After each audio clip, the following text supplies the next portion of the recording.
வார்த்தையை நம் பிள்ளைகளுக்கும் நம்ம மூலியமாக மற்றவர்களுக்கும் சொல்லி அதன்படி நடக்கும் பொழுது அவரிடத்தில் அன்பு கூறுவதாக என்று வேதம் சொல்லுகிறது. அல்லேலூயா. இஸ்ரவேலே கேள், நம்முடைய தேவனாய் கர்த்தர் ஒருவரே கர்த்தர்.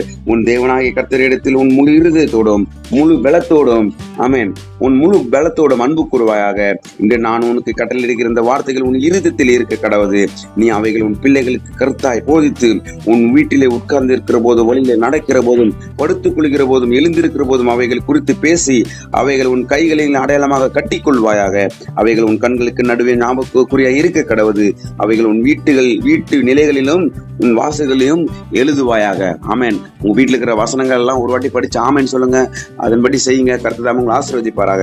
தகப்பனை நாட்கள் எங்களை கொண்டு யாராருக்கெல்லாம் பிசாசு பிடினும் கொள்ளை வியாதி கேன்சர் அந்த மருத்துவர் எழுப்பு சித்தமா இருக்கிறீரோ எங்களை கொண்டு நீங்கள் நடப்பிக்கும்படியாக ஜெபிக்கிறோம். இயேசு கிறிஸ்து மூலம் நல்ல பிதாவே. ஆமென். ஆமென்.